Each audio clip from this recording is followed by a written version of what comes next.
Hello everyone, welcome to my channel. I'm Jordan and welcome to my October wrap-up. I don't know about you, but I'm excited to get back into the swing of monthly wrap-ups. Not only do I like having the record of all the books that I read every month and my reviews all in one place, but also I enjoy filming my monthly wrap-ups because I include stats around my reading every month that I find really interesting to look back on at the end of the year, notice trends within my reading, use them to set goals and stuff for my reading for the next year. The last few months I got out of doing that, so I compiled it all into a recent reads video. I didn't do stats, but we're getting back into those stats today. So let's talk about October. Not my best reading month. I completed 9 books and I DNF'd 1. However, definitely not my worst month, and I will take it as a stepping stone getting back into regularly reading. Interesting point to note is that all 9 of the books that I read and the one that I DNF'd have all been featured in reading vlogs on my channel already. So I will link all of those reading vlogs below, and as I quickly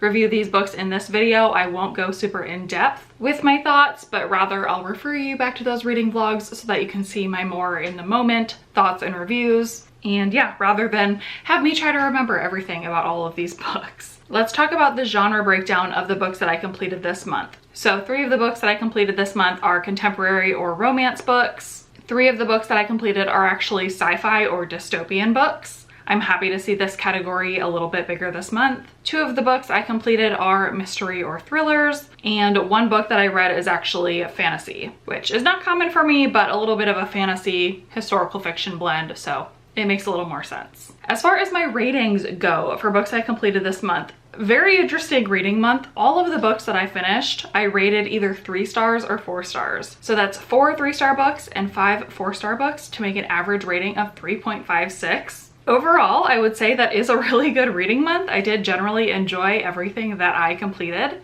But of course, ideally, I would love to see some 5-star books in there, but hopefully next month, I guess. As far as the formats that I read these books, I actually read primarily physically this month. So 7 of the 9 books that I completed, I own physical copies of, and I primarily read physically. And then 2 of the books I own physical copies of, but I primarily listened to the audio of. As far as the author demographics of the books that I read, 7 of the 9 books were written by female identifying authors, and only 2 were written by male authors. For the race or ethnicity of the authors, 5 of them are white, as far as I know and could find doing research. 1 of the authors is BIPOC, and 3 of the authors are Asian. This makes a total of 44% of the authors I read from this month being non-white, which is good and making progress towards my goal for this entire year, which was to read a total of 40% non-white authors. As far as diverse representation inside of books, which can be the race or ethnicity of the main characters, as well as sexual identities, physical or mental disabilities, basically all forms of diversity,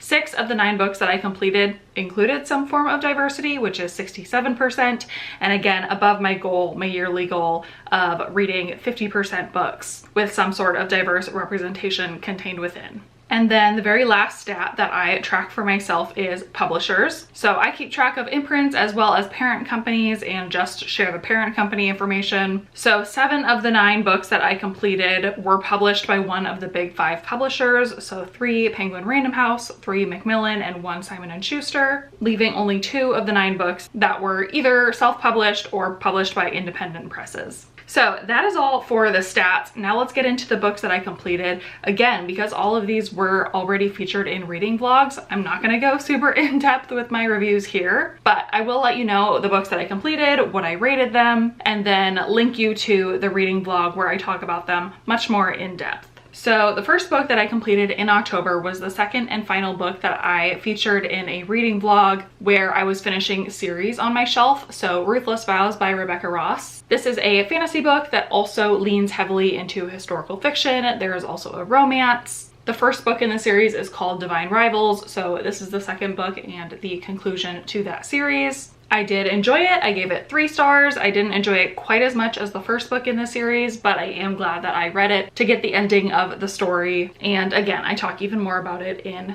that reading vlog, so check that out if you are interested in more in-depth thoughts. The next reading vlog that I posted on my channel is kind of a big one, and it featured 5 books that were all picked in order to get me closer to meeting my reading goals for the year. So as I mentioned, I'm trying to read diversely in terms of author representation as well as character representation. And each of these books features some sort of diversity within its story. Also within this reading vlog, I read my 100th book of the year, which is my Goodreads reading goal. So we smashed all of the reading goals. So very quickly, the books that I read for this video are Murder in Berlin by Christina Koning. This is a book within the Blind Detective Investigates series. So it is a murder mystery book, and it does feature a detective who is completely blind. So that was a very cool perspective to read from. I enjoyed it. I gave it 3 stars. I would definitely recommend it to anyone who enjoys classic murder mysteries and are intrigued by this book being set in Berlin and following that blind detective. Then we've got The 3-Body Problem by Saoirse Liu. This is a sci-fi book that is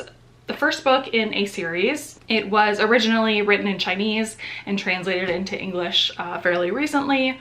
It has also been adapted into a Netflix series. This one took a lot of brain power to get through it, but I'm really glad that I did. I ended up giving it 4 stars. Let's see, then I read Her Name is Night by Yasmin Ango. This is a mystery thriller book, kind of an action-y, almost heist type thriller about this main character who, when she was younger, was sold into human trafficking, eventually fought her way out of that, and now as an adult is an assassin, killing bad guys who are involved with those types of activities. This one was really difficult to get through, but again, I'm glad that I read it. I ended up giving it 3 stars, and again, would recommend it to anyone who thinks that that type of book sounds interesting to them. Then I read Made in Korea by Sarah Suk. This is a young adult contemporary book about 2 Korean American students who get into a little bit of a competition within their high school because they both sell Korean products as a business within their school. This one was really adorable and really enjoyable. I ended up giving it 4 stars. And then last but not least, the final book that I read for that video and my 100th book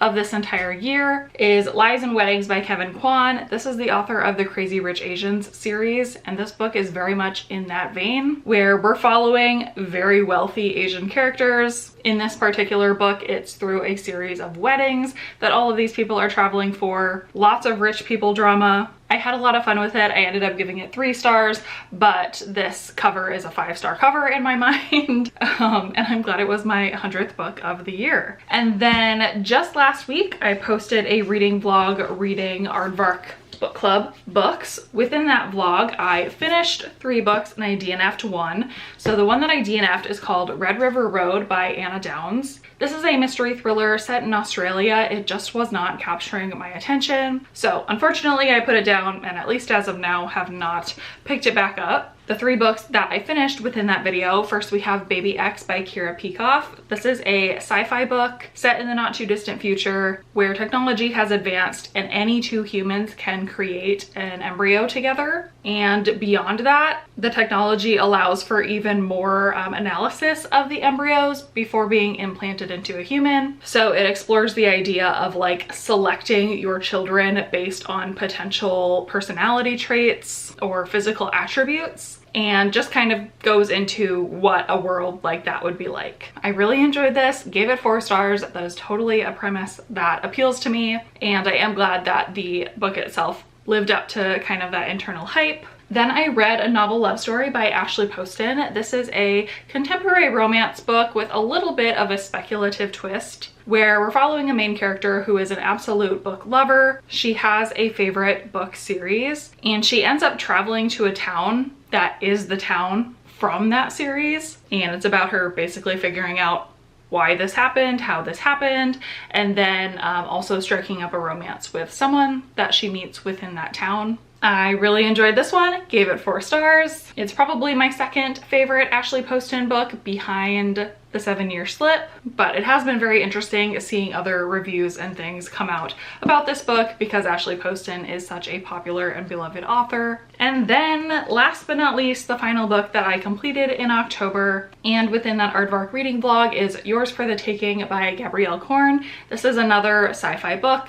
slightly dystopian, set in the future where the earth is in much more of a climate crisis. And in this book, different companies have started making different environmentally safe shelters basically, and this explores one in particular called the Inside Project. Yes, which selects humans to house within its city-sized enclosure and then explores what their life is like. Very interesting. I also gave this one 4 stars. So really enjoyed the premise, really enjoyed the execution and the story, and highly recommend it to fans of sci-fi books, climate fiction, queer books. This book has a lot of interesting diverse representation within it. So it was a great one to end that video on. So that is it for the books that I read in October. Please let me know if you have also read any of the books that I talked about and what your thoughts were so we can compare and contrast. Let me know if I convinced you to pick any of these books up, if they're on your TBR. And lastly, let me know how your reading month was in October.